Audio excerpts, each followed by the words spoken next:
Hey, salut à tous les amis, j'espère que vous allez tous très très bien. Je suis ravie de vous retrouver aujourd'hui dans cette nouvelle vidéo avec les toutous comme d'hab qui se mettent à jouer pile au moment où je fais une vidéo. C'est normal. Et vous pourrez le constater que ça y est, j'ai enfin du soleil. Alléluia! Je tourne l'intro de cette vidéo le lundi, donc le jour où cette vidéo va sortir. Et c'est la première journée de la semaine où j'ai du soleil. J'ai passé une semaine, les amis, c'était juste l'horreur. Au début, j'ai eu un petit peu de redoux, donc léger, le redoux ça a été. Mais après, derrière, j'ai passé donc plusieurs jours dans les négatifs.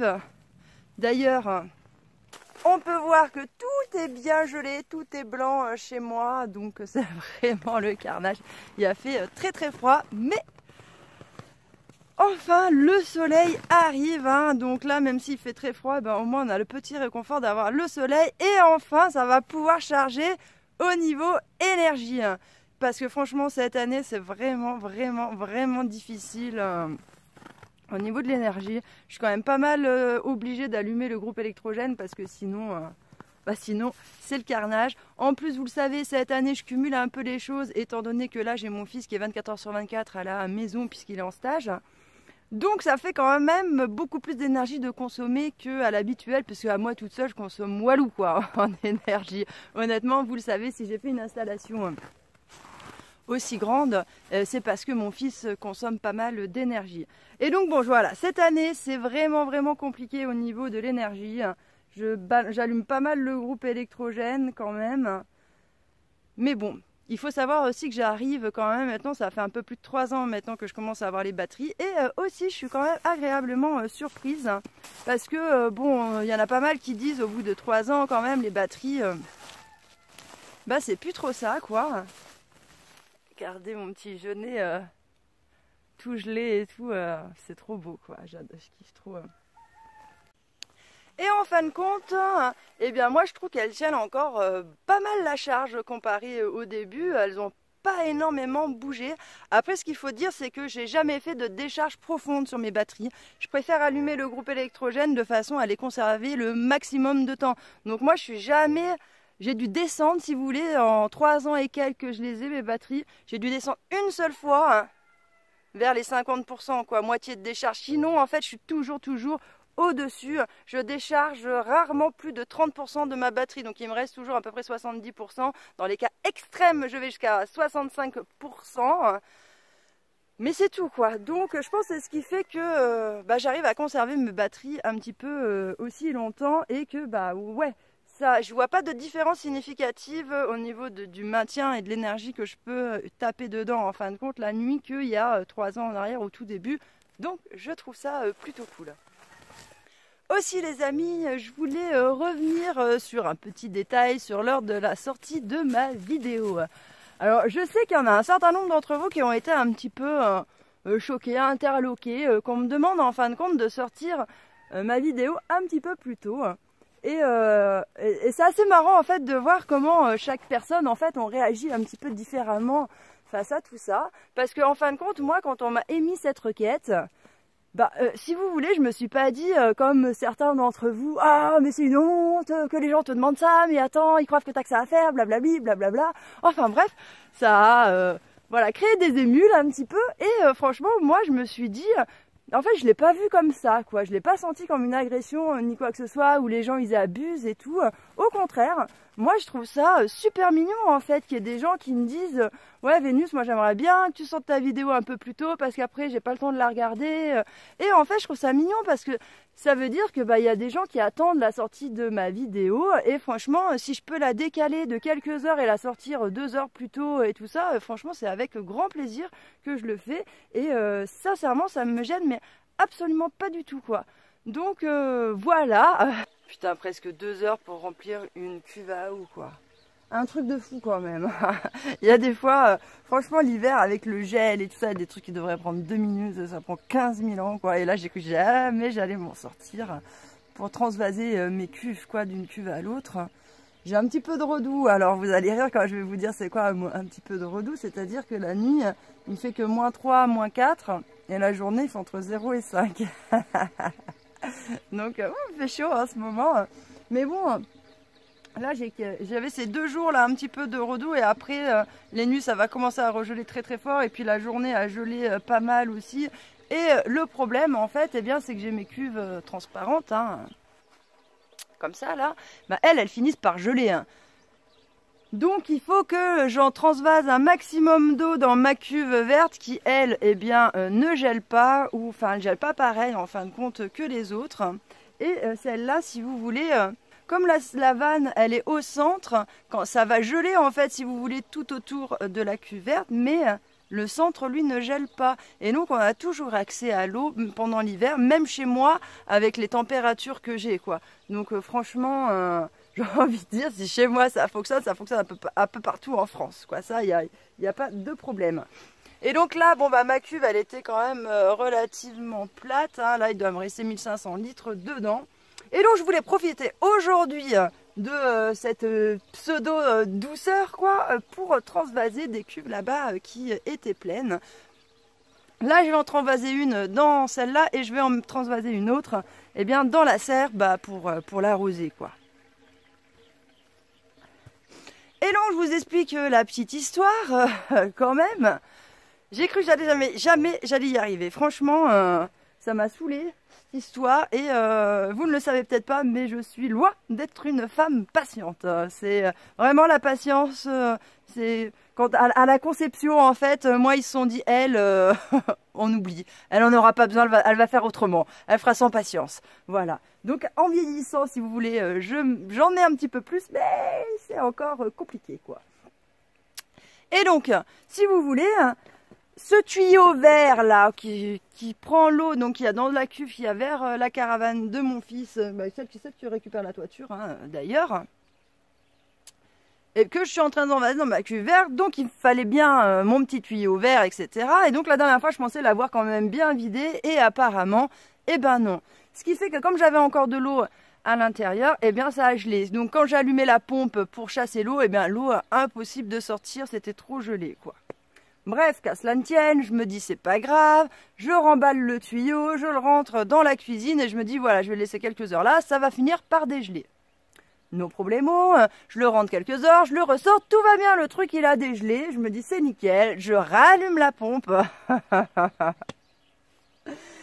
Et là, sans vous mentir, hein, je vous jure, hein, eh bien à ce niveau-là, si vous voulez, je ne savais pas, mais il y avait de l'eau qui avait stagné aussi et ça avait gelé. Hein. Ce qui fait que quand l'eau est arrivée à l'intérieur, une fois que le tuyau là a été tout rempli, eh ben, ça a dégueulé de l'autre côté, quoi, en fin de compte.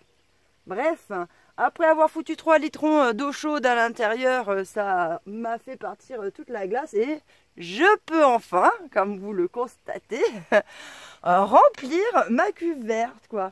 Bref, cette histoire qui, en d'habitude, ça me prend 10 minutes pour sortir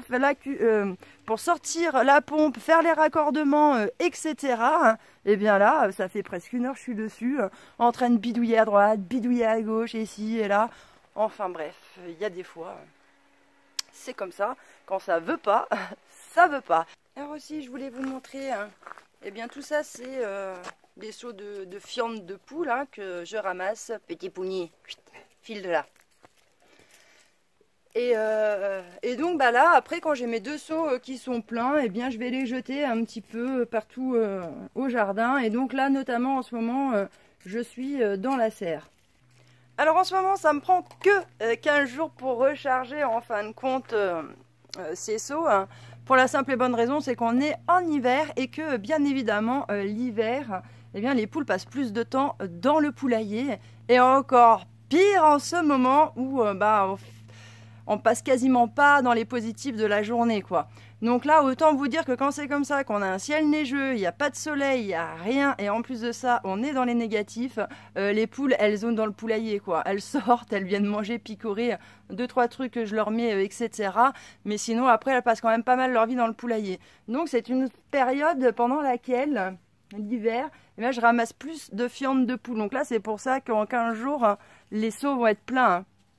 Par contre, Quand on va arriver dans l'été où fatalement, bah là il fait beau, il fait chaud, elles passent leur vie dehors. Et étant donné qu'il y a plus de temps de jour que de temps de nuit, eh bien là, mes bacs, je dois mettre 1 mois à peu près pour les remplir, contrairement à l'hiver, quoi. Donc c'est vraiment une différence quand même qui est quand même significative l'hiver. Donc ça c'est plutôt cool de ramasser pas mal de fientes l'hiver, ça me permet donc d'étaler ça un petit peu partout. Et comme je vous disais, là... je vais aller l'étaler maintenant dans la serre.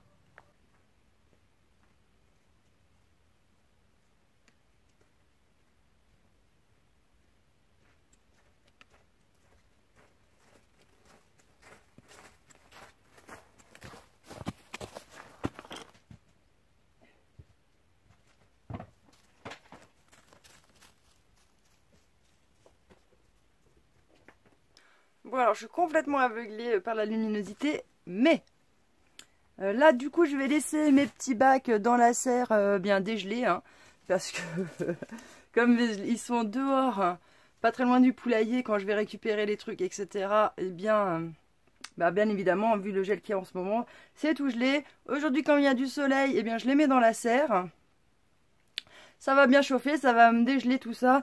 Et en fin de journée, eh bien je viendrai étaler ça sur... Là, j'en suis au niveau de cette parcelle-là. Et j'ai déjà fait aussi celle-là. Et donc, comme on peut voir, là, en dessous, bon, on voit pas très bien, je pense. Mais voilà, j'étale le caca comme ça au-dessus. Et en fin de compte, je le mélange pas à la terre. Eh bien, déjà, pour plusieurs raisons. Déjà, je trouve ça chiant à le faire. Et que le foutre ça par-dessus, c'est quand même pas mal de boulot en moins. Et puis, je me dis, de toute façon, dans la nature, les animaux, quand ils chient, ils y mélangent pas à la terre et tout. Après, ils posent leur pêche comme ça et ça reste tel que... Et l'année dernière, j'ai constaté sur une de mes parcelles qui est à l'extérieur, eh bien, j'avais fait comme ça. J'avais bien tapissé de caca de poule.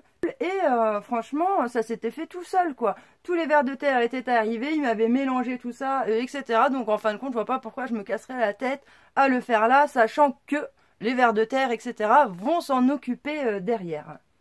Par contre, comme je mets quand même une petite épaisseur comme ça, j'arrose bien derrière, de façon à ce que ça ne me crée pas des problèmes où ça soit trop riche en azote, etc., quoi.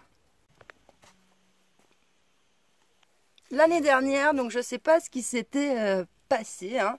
J'avais commencé à avoir une fleur sur mon artichaut, je l'avais laissé pour pouvoir récupérer les semences et je sais pas qu'est-ce qui s'est passé, mais le truc a séché sur place sans en fin de compte me faire des semences, hein. Donc bon, ça c'est resté ici depuis. Je sais pas trop pourquoi, mais voilà, c'est comme ça. Et donc ici, là j'ai mon artichaut, et bien celui-là donc a quelques années maintenant, et là ça y est, il commence vraiment à se développer, à être joli. Et cette année, donc, je ne l'ai pas du tout protégé comparé à l'année dernière. Il y a quand même pas mal de foin. Et puis en dessous, il y a de la laine de mouton, hein. Donc on voit un petit morceau là-bas. Donc le cœur est quand même bien protégé. J'espère que ça le fera, hein. Là, ici, c'est une autre variété que celui-là. Donc je vais tester. Normalement, j'avais regardé cette variété-là. Bon, je ne sais plus les noms, hein, quand je l'avais acheté. Mais c'était la variété la plus rustique au niveau du froid. Normalement, celle-là, elle est un petit peu moins. Donc on verra ce que ça va donner. Et j'en avais mis aussi dehors, là, il y en a 2 petits qui se battent en duel. Et je m'étais dit dehors, bon les artichauts chez moi ça tient pas, il fait beaucoup trop froid. Hein. Mais bon je m'étais dit là avec la serre, et sachant que là ils sont au sud, hein, en fin de compte, et la serre protège du vent du nord. Donc je me suis dit il y a peut-être moyen de moyenner qu'ils survivent. Et donc pour l'instant, apparemment c'est toujours vivant. Donc on verra au printemps un petit peu ce que ça va donner, mais s'ils tiennent sur ce niveau-là, en fin de compte, je pense que même là où il y a la porte qui s'ouvre, je trouverai un autre système et de façon à en mettre devant, hein. Ça serait pas mal quand même que je puisse les conserver à l'extérieur, ça serait cool. Alors les copines, on est content, il y a du soleil, hein. Regarde-moi, je sais pas si vous la voyez, cette grosse dinde de blanche dans le poulailler là, elle a failli se péter la gueule. Regardez bien parce que c'est pas une douée quand même pour sortir du poulailler. De toute façon, elle est un peu débile cette poule. Mais bon, c'est pas grave, c'est ma copine quand même. Je l'aime bien. Alors débile, hein? Qu'est-ce que tu fais? Bah oui, petit coq tout moche, hein? Et oui, je sais, ils ont des noms bizarres chez moi, les animaux.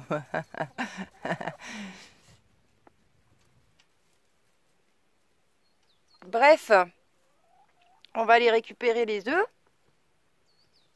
Et je sais pas si vous voyez bien là, cette poule là. C'est une que j'ai récupérée. Hein. Et vous voyez, sur les ailes, là, elle est vachement abîmée. Et c'est pareil sous le ventre. Au début, je pensais que c'était là où elle était avant. Peut-être que le coq, voilà, l'a malmenée un petit peu, etc. Parce que ça correspond bien là où ils mettent leurs pattes en fin de compte. Mais non, quand j'ai vu qu'elle avait pareil sous le ventre, je pense que c'est un truc de malformation, je sais pas trop. Et en plus de ça, elle boite un peu, elle a une patte qui est pas au top. D'ailleurs, vous voyez, elle la garde souvent en l'air. Bref, je sais pas trop si vous aussi vous avez déjà eu ce cas de figure. Je serais assez curieuse de savoir de pourquoi, du comment. Elle a des endroits comme ça, des plumes qui poussent pas. Et alors, copine? Qui tu dis, copine?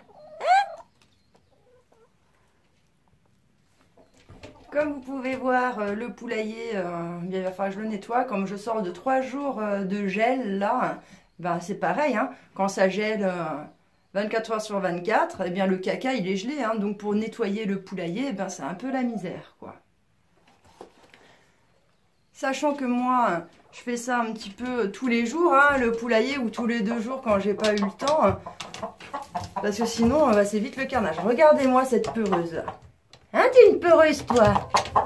Regardez-la, ça y est, ça y est. Elle en peut plus, là. Elle en peut plus. Hein, ma copine, t'en peux plus, là? On a peur, hein? On a peur. Qu'est-ce que c'est? Alors, je sais pas si c'est elle qui est froussarde comme ça, ou si c'est la race de poule, ouais, c'est des flippettes. Bref, et du coup, j'ai pas mal de petits œufs qui m'attendent, hein, comme vous pouvez voir. Parce que déjà, c'est pareil, ça fait 3 jours que je suis pas venue les récupérer. Donc, il y a la dose d'œufs, donc c'est parti. Voilà les amis, on arrive donc à la fin de cette vidéo. J'espère que ça vous aura plu, vous aurez passé un bon moment en ma compagnie. Je vous remercie de m'avoir écouté, je vous dis à bientôt dans une prochaine vidéo. Ciao.